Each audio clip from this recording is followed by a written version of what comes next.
आवाज। नमस्कार, आप देख रहे हैं इंडिया वॉइस और मैं हूं आपके साथ पुष्पेंद्र चौधरी। बुलेटिन की शुरुआत करेंगे। एसआईआर के मुद्दे पर सुप्रीम कोर्ट ने विपक्षी दलों को जोरदार झटका दिया है। दरअसल सुप्रीम कोर्ट ने एसआईआर पर फैसला सुनाते हुए कहा कि एसआईआर कराना चुनाव आयोग का अधिकार है। गौरतलब है कि एसआईआर के मुद्दे पर सीजेआई सूर्यकांत और जस्टिस जॉय माल्य बागची की पीठ ने 29 जनवरी को लंबी सुनवाई के बाद फैसला सुरक्षित रख लिया था। सुप्रीम कोर्ट ने बिहार में हुए एसआईआर को चुनौती देने वाली याचिकाओं पर अहम फैसला सुनाया है। सुप्रीम कोर्ट ने कहा कि एसआईआर कराना चुनाव आयोग का अधिकार है। सुप्रीम कोर्ट ने यह भी कहा कि मुक्त और निष्पक्ष चुनाव के लिए एसआईआर जरूरी है।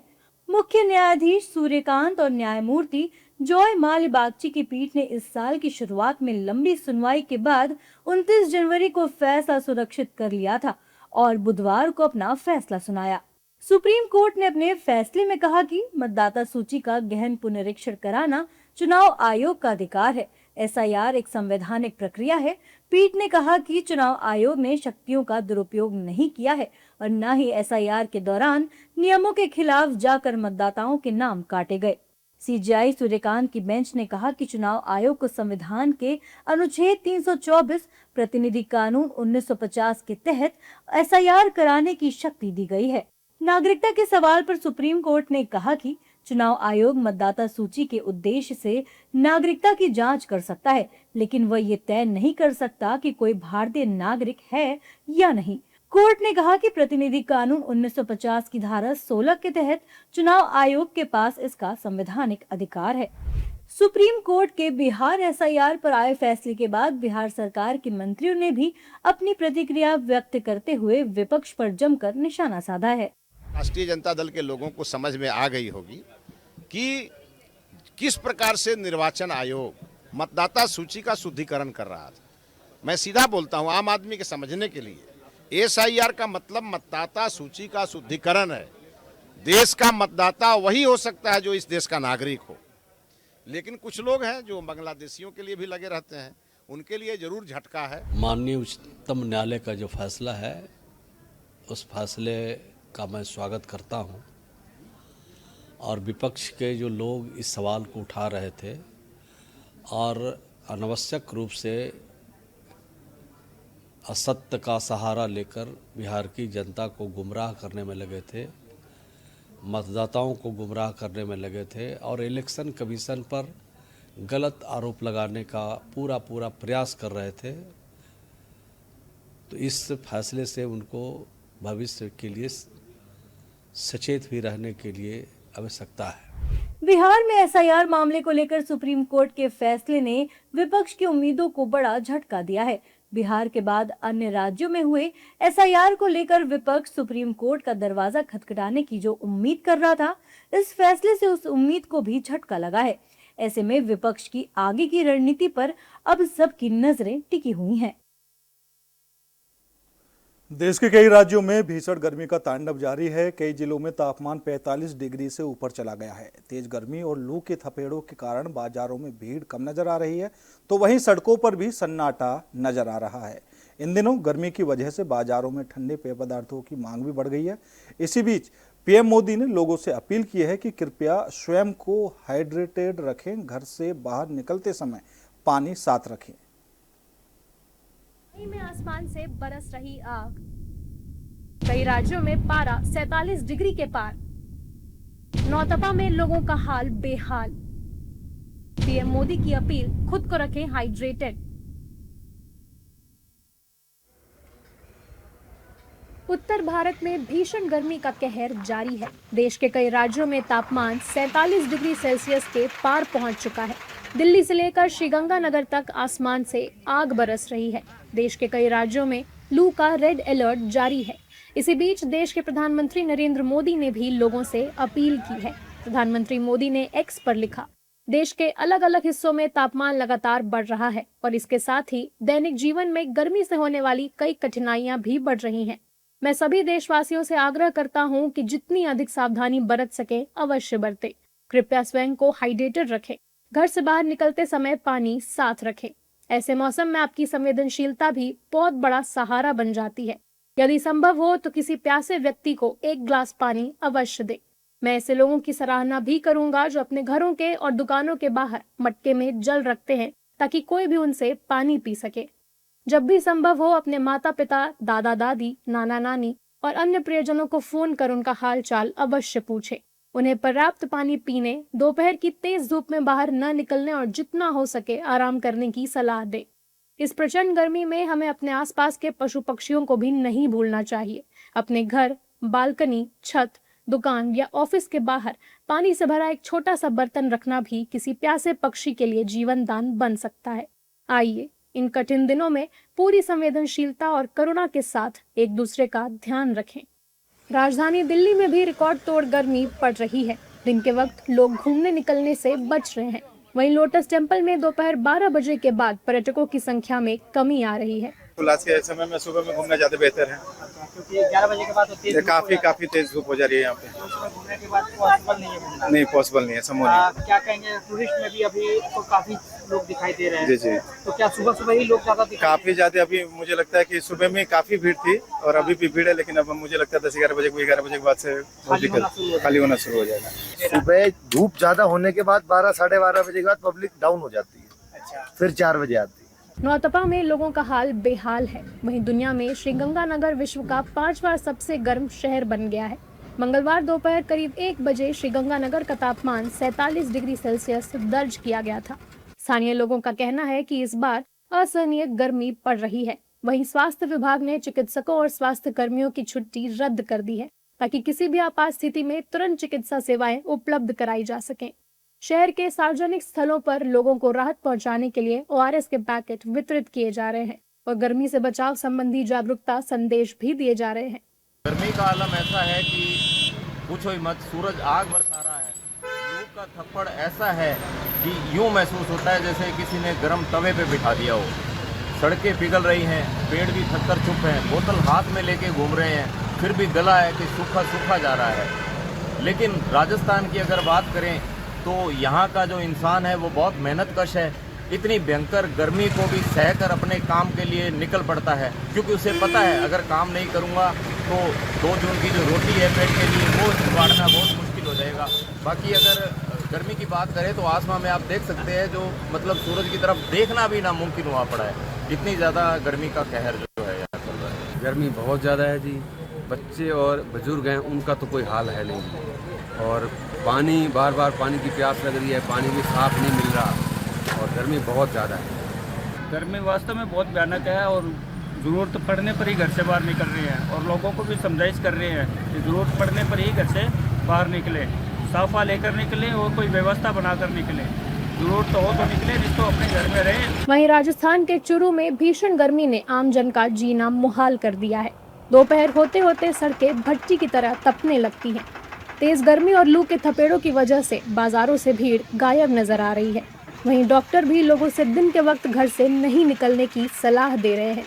गर्मियों में बहुत ज़्यादा परेशानी हो रही है। 45, 46, 47 डिग्री तापमान है। बहुत ज़्यादा लू चल है। गर्मी नाम ज़्यादा लू चल है भी के लिए मैं तो सुबह घरों छा राबड़ी पी के निकला। लू की चपेट में आने के बाद सबसे पहले मरीज को पूरे शरीर में गर्माहट महसूस होती है। कई बार तेज़ बुखार भी आती है, उसके साथ उल्टी होना, दस्त होना, चक्कर आना और पेट में मरोड़ आना, ये सबसे मुख्य लक्षण है। ऐसे लक्षण दिखते ही तुरंत नज़दीकी अस्पताल में संपर्क करें। वहीं मध्य प्रदेश के छतरपुर में तापमान में लगातार बढ़ोतरी दर्ज की जा रही है। मौसम विभाग ने 28 मई तक जिले में हीट वेव का रेड अलर्ट जारी किया है। मौसम केंद्र भोपाल से प्राप्त जानकारी के अनुसार 28 तारीख तक छतरपुर को रेड अलर्ट में जो है रखा गया है। तो 28 तारीख तक लू चलने की संभावना है। सीवियर जो है हीट वेव चलने की संभावना है। सबसे अधिकतम तापमान 20 तारीख को 47.4 डिग्री दर्ज हुआ था। तो अभी तापमान तो इसी रेंज में रहने की संभावना है। आगे जब मानसून का ऑनसेट होगा 1 जून के बाद तो तापमान में थोड़ी गिरावट दर्ज की जा सकती है। कुल मिलाकर कहें तो उत्तर भारत के कई राज्य लू की चपेट में हैं और सावधानी बरतने में ही भलाई है। हालांकि मौसम विभाग की माने तो 1 जून के बाद तापमान में कुछ गिरावट आने की संभावना है। फिलहाल रुकेंगे छोटे से ब्रेक के लिए। ब्रेक के बाद खबरों का सिलसिला लगातार जारी है। ब्रेक के बाद एक बार फिर आप सभी का स्वागत है। बढ़ेंगे अगली खबर की ओर। दिल्ली जिमखाना क्लब विवाद दिल्ली हाई कोर्ट पहुंच गया है। सरकार ने मंगलवार को दिल्ली हाई कोर्ट को भरोसा दिलाया कि वो दिल्ली जिमखाना क्लब की जगह पर जबरदस्ती कब्जा नहीं करेगी। अगर क्लब 5 जून तक जमीन खाली नहीं करता है तो वो कानून के तहत सही प्रक्रिया का पालन करेगी। सरकार ने लुटियंस दिल्ली में 2 सफदरगंज रोड पर स्थित 27 एकड़ में बने जिमखाना क्लब की संपत्ति को रक्षा और सुरक्षा से जुड़े कामों के लिए खाली करने का निर्देश दिया था। केंद्र सरकार की ओर से पेश सॉलिसिटर जनरल तुषार मेहता ने कोर्ट को बताया कि 5 जून की तारीख क्लब को सिर्फ इसलिए दी गई थी जिससे वे अपनी मर्जी से जगह खाली कर सके। दिल्ली जिमखाना क्लब विवाद दिल्ली हाई कोर्ट पहुंच गया है। सरकार ने मंगलवार को दिल्ली हाई कोर्ट को भरोसा दिलाया कि वो दिल्ली जिमखाना क्लब की जगह पर जबरदस्ती कब्जा नहीं करेगी। अगर क्लब 5 जून तक जमीन खाली नहीं करता है तो वो कानून के तहत सही प्रक्रिया का पालन करेगी। सरकार ने लुटियंस दिल्ली में 2 सफदरजंग रोड पर स्थित 27.3 एकड़ में बने जिमखाना की संपत्ति को रक्षा और सुरक्षा से जुड़े कामों के लिए खाली करने का निर्देश दिया था। केंद्र सरकार की ओर से पेश सॉलिसिटर जनरल तुषार मेहता ने कोर्ट को बताया कि 5 जून की तारीख क्लब को सिर्फ इसलिए दी गई थी जिससे वो अपनी मर्जी से जगह खाली कर सके। मामले में जिमखाना के सदस्यों की तरफ के वकील नमन जोशी ने कोर्ट में हुई सुनवाई की जानकारी दी। आज कोर्ट ने मैटर को सुनने के बाद learned solicitor general Tushar Mehta ji का स्टेटमेंट जो है वो रिकॉर्ड करके ये बोला है कि मेंबर्स का जो कंसर्न था कि क्लब की लैंड जो है वो रिज्यूम कर ली जाएगी 5 जून को बिना किसी प्रोसेस के, बिना किसी ड्यू प्रोसेस के, वो आज की डेट में शायद थोड़ा प्रीमेच्योर है। बिकॉज सॉलिसिटर जनरल खुद ये कह रहे हैं कि भारत सरकार बिना लॉ को फॉलो करे, और लॉ एक्सप्रेस न्यूज़पेपर्स में लेट डाउन है कि आप सिविल सूट फाइल करेंगे रिजम्पशन ऑफ पोजेशन के लिए, उसके बिना भारत सरकार कोई भी स्टेप नहीं लेगी। So therefore the court has, इसीलिए कोर्ट ने ये ऑर्डर पास कर दिया। आज ऑर्डर ये हुआ है कि due process of law follow होगा। इंटरिम रिलीफ मिला है कोर्ट को। तुषार मेहता जी जो सॉलिसिटर जनरल है उन्होंने ये खुद सबमिट किया कि कोई फोर्सफुल एंट्री नहीं होगी जून 5 को, और जो भी एज पर लॉ प्रोसीजर होगा कि उनको पहले नोटिस देना पड़ता है, उसके बाद सिविल सूट शायद उनको फाइल करना पड़ेगा, तो जो भी प्रोसेस ऑफ लॉ है वो गवर्नमेंट को फॉलो करना पड़ेगा और वो करेंगे। गवर्नमेंट ने ये बोला भी है तो वो करेंगे। तो क्या ये माना जाए कि 5 तारीख को जो नोटिस हुआ था इविक्शन का वो लागू नहीं होगा? जी, 5 तारीख को जो इविक्शन नहीं होने वाली। ये तो जिमखाना क्लब का अब तक का अपडेट हो गया, लेकिन अब हम आपको बताते हैं कि जिमखाना विवाद है क्या, क्यों सरकार जिमखाना की जमीन को लेना चाहती है और ये जिमखाना कब और किस लिए बनवाया गया था।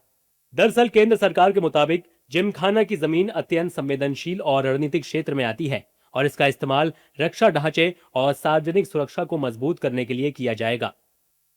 22 मई को आवास और शहरी मामलों के मंत्रालय ने जिमखाना क्लब को 5 जून को नोटिस दिया।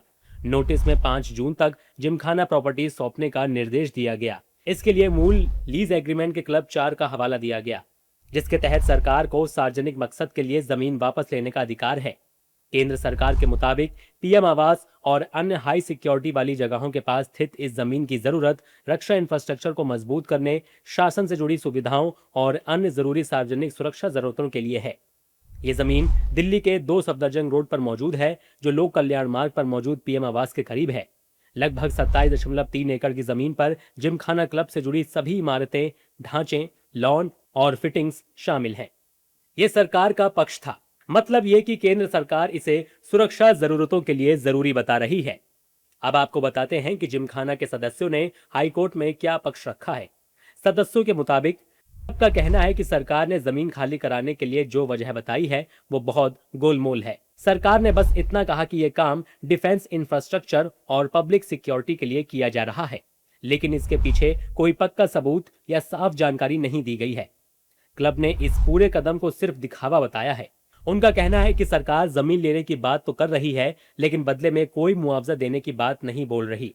क्लब ने यह भी कहा कि यह संविधान के नियमों के खिलाफ है। उनका दावा है कि साल 2009 में सरकार खुद चिट्ठी लिखकर मान चुकी थी कि इस जमीन पर क्लब का मालिकाना हक है और उसे बहाल भी किया गया।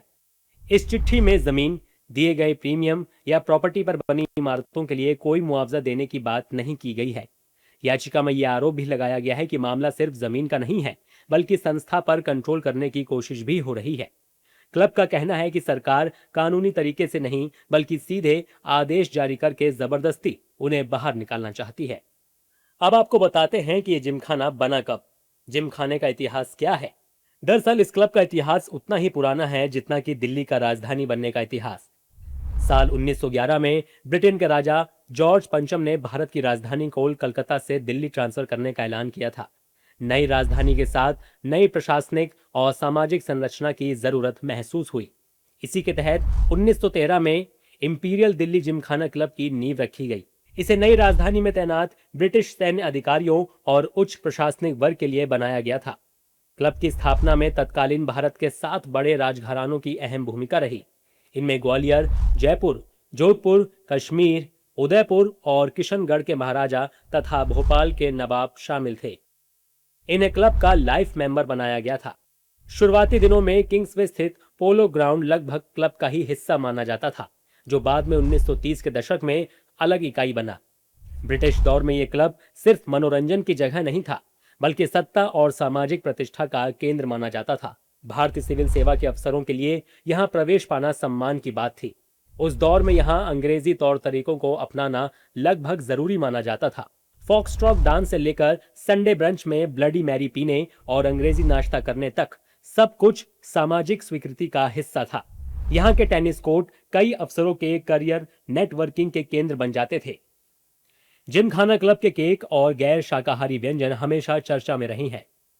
Rogan josh, butter chicken, cold cut से लेकर पेस्ट्री, केक, फ्रूट केक, दाल मखनी, बेक्ड बीन्स एवं बिरयानी क्लब के बेहद लोकप्रिय व्यंजनों में शामिल रहे हैं।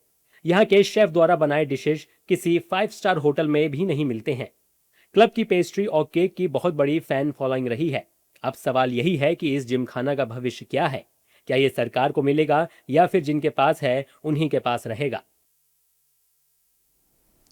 मुंबई से सटे मीरा भायंदर के मीरा रोड इलाके में बकरीद से पहले तनाव की स्थिति बन गई है। पूनम क्लस्टर सोसाइटी में कुर्बानी के लिए बनाए गए एक अस्थायी शेड को नगर पालिका ने डेमोलिश कर दिया है, जिसके बाद विवाद बढ़ गया है। आरोप है कि यह कार्रवाई स्थानीय शिकायत के बाद की गई थी। इसके बाद कथित तौर पर शेड को फिर से लगाने और बकरों को बांधने को लेकर दोनों पक्षों में तनाव और कहासुनी हुई। स्थिति इतनी बिगड़ गई कि मौके पर जुटे लोगों के बीच धक्का मुक्की और हाथापाई हुई। पुलिस और प्रशासन ने इलाके में शांति बनाए रखने के लिए हस्तक्षेप किया है। मुंबई से सटे मीरा भायंदर पर बकरीद के पहले जमकर बवाल हुआ है। मीरा रोड के पूनम क्लस्टर सोसाइटी में पहले बकरों के लिए बनाए एक शेड के डेमोलिशन से ये बवाल पैदा हुआ। ये शेड मुस्लिम समाज के लोगों ने कुर्बानी के बकरों के लिए बनाया था, जिसे हिंदू पक्ष की शिकायत के बाद स्थानीय नगर पालिका ने आकर डिमोलिश कर दिया।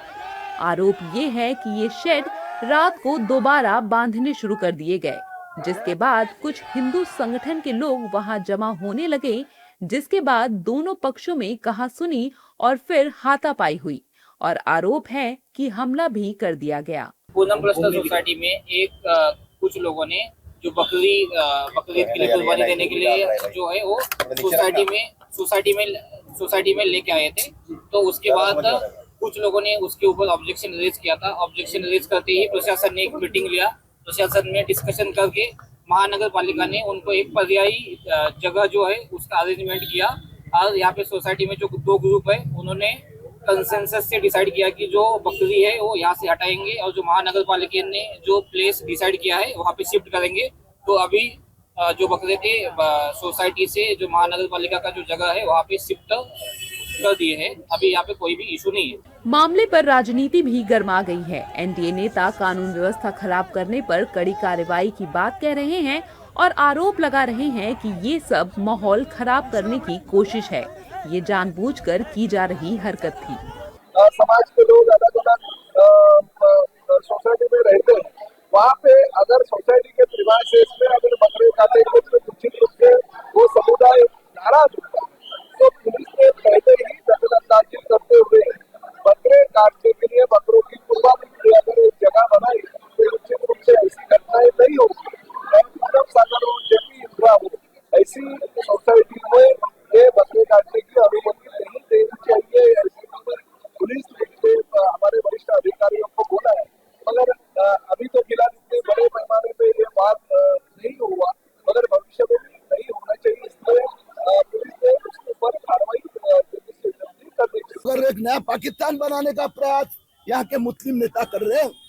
जैसे 15 दिन पहले चौकीदार को क्या कहा, कलमा पढ़, तभी एक भी मुस्लिम नेता आगे नहीं आया, तभी उद्धव ठाकरे की बोलती बंद हो गई, तब राहुल गांधी कांग्रेस का एक व्यक्ति भी नहीं बोला।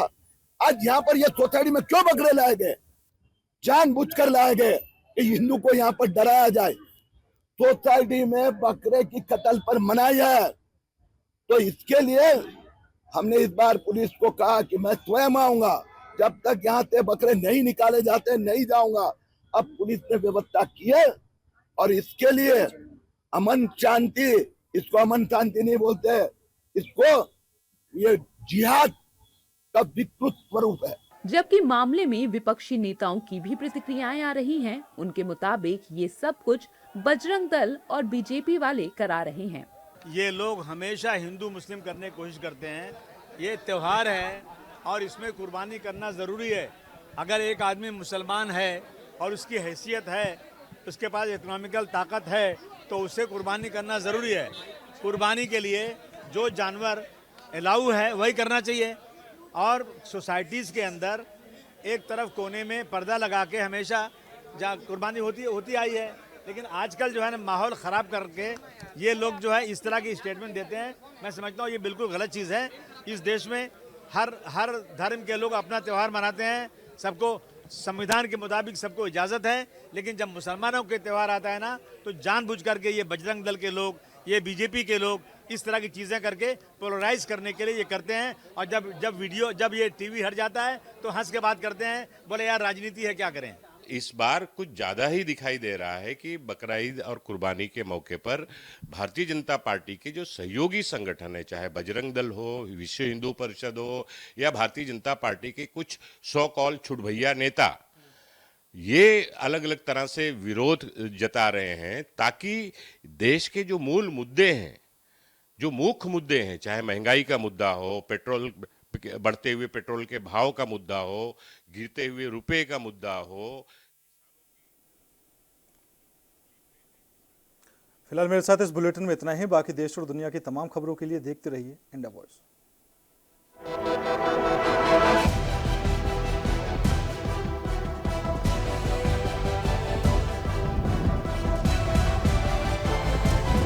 इंडिया वॉइस, आपकी सोच, आपकी आवाज।